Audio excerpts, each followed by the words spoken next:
چونکہ حضرت حسین رضی اللہ تعالیٰ عنہ سے محبت کرنا یہ ایمان کا حصہ ہے۔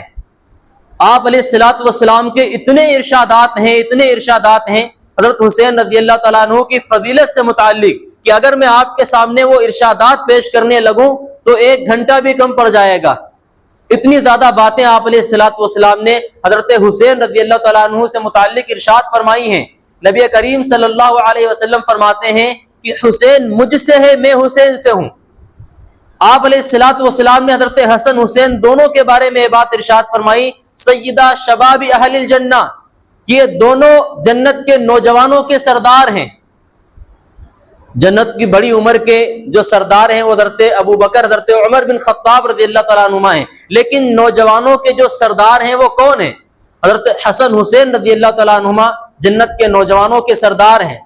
تو یہ سرداری اسی وقت ان کو مل گئی تھی جب ابھی بچے تھے اور ماں کی چھاتی سے دودھ پی رہے تھے، اسی وقت ان کو یہ سعادت مل گئی تھی۔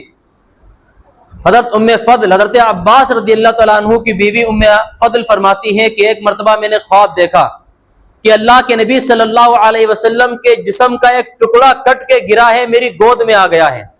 فرماتی ہے کہ یہ خواب دیکھتے ہی صبح ہی میں اللہ کے نبی صلی اللہ علیہ وسلم کے در پہ پہنچ گئی اور آپ علیہ الصلوۃ والسلام سے اس خواب کو بیان کیا۔ میں نے کہا کہ یا رسول اللہ، میں نے عجیب و غریب خواب دیکھا۔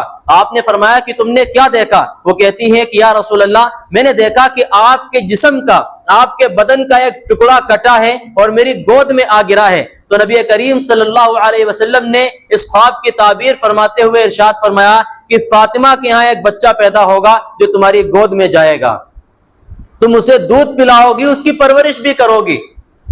اور ایسے ہوا۔ کچھ دنوں کے بعد حضرت فاطمہ رضی اللہ تعالیٰ عنہا کے ہاں حضرت حسین کی پیدائش ہوئی اور وہ ام فضل کی گود میں گئے، انہوں نے ان کو دودھ بھی پلایا اور اپنے پاس بھی رکھا۔ فرماتی ہے کہ ایک دن میں اللہ کے نبی صلی اللہ علیہ وسلم کے پاس حضرت حسین کو لے کر آئی اور اپنی گود سے اٹھا کر حضرت اللہ کے نبی صلی اللہ علیہ وسلم کی گود میں نے رکھ دیا۔ آپ علیہ الصلوۃ والسلام ان کو دیکھ کر اچانک رونے لگے۔ میں نے عرض کیا یا رسول اللہ، میری جان آپ پر قربان، میرے ماں باپ آپ پر فدا ہوں، آپ کیوں روتے ہیں؟ آپ نے فرمایا کہ میں دیکھ رہا ہوں جبرائیل امین میرے پاس آئے ہیں اور انہوں نے مجھے یہ بات بتائی ہے کہ میرے اس بچے کو میری امت شہید کر دے گی، میرے اس بیٹے کو میری امت ہی قتل کرے گی اور اس کا خون بہائے گی، اور وہ مٹی بھی لے کر آئے ہیں میرے پاس جو خون آلود مٹی ہے، جو حضرت حسین کے خون سے رنگی ہوئی ہے۔ یہ بات نبی کریم صلی اللہ علیہ وسلم کو بہت پہلے بتا دی گئی تھی اللہ تبارک و تعالیٰ کی جانب سے وحی کے ذریعے سے۔ یہ ساری باتیں آپ کے سامنے موجود تھیں۔ آپ کی فضیلت کے کیا کہنے؟ آپ نے فرمایا کہ حسین سے محبت کرو اور جو حسین سے محبت کرے گا اس سے بھی محبت کرو۔ یہ کتنی بڑی باتیں آپ علیہ الصلوۃ والسلام نے حضرت حسین رضی اللہ تعالیٰ عنہ سے متعلق ارشاد فرمائی۔ آپ علیہ الصلوۃ والسلام نے حضرت حسین رضی اللہ تعالیٰ عنہ کی جب پیدائش ہوئی تو خود اپنے آپ نے اذان دی ہے ان کے کانوں میں، تکبیر ان کے کان میں آپ نے کہی ہے۔ آپ چاہتے کہ صحابی سے کہلوا دیتے، آپ چاہتے حضرت بلال رضی اللہ تعالیٰ عنہ حیات تھے ان کے ذریعے سے کروا دیتے، لیکن نہیں، آپ نے خود بذات خود اپنے ذات کے ذریعے سے ان کے کان میں اذان دی اور تکبیر کہی، اور 7ویں دن آپ نے خود ان کا عقیقہ کیا۔ یہ تمام باتیں آپ علیہ الصلوۃ والسلام کے شاہد ہیں اس بات پر کہ نبی کریم صلی اللہ علیہ وسلم حضرت حسین سے کتنی محبت کیا کرتے تھے۔ اسی بنا پر آپ علیہ الصلوۃ والسلام نے فرمایا کہ حسین مجھ سے ہے اور میں حسین سے ہوں۔ حضرت حسن رضی اللہ تعالیٰ عنہ کمر سے لے کر اوپر تک، سر تک اللہ کے نبی صلی اللہ علیہ وسلم کے مشابہ تھے، ہو بہو ان کی شکل ملتی تھی، اور کمر سے لے کر پاؤں تک اپنے والد حضرت علی کے مشابہ تھے۔ حضرت حسین سر سے لے کر کمر تک اپنے والد حضرت علی کے مشابہ تھے، اور کمر سے لے کر پاؤں تک حضرت حسین اپنے نانا اللہ کے نبی صلی اللہ علیہ وسلم سے مشابہ تھے۔ تو یہ اتنی بڑی علامتیں ہیں، اتنی بڑی دلیلیں ہیں کہ ان کے مرتبے کو، ان کے مقام کو ہمارے سامنے بیان کرتی ہیں۔ جب تقریباً 60 سال کے ہو گئے ہیں تو حضرت امیر معاویہ رضی اللہ تعالیٰ عنہ کا دور چل رہا تھا۔ حضرت امیر معاویہ رضی اللہ تعالیٰ عنہ یزید کے والد ہیں۔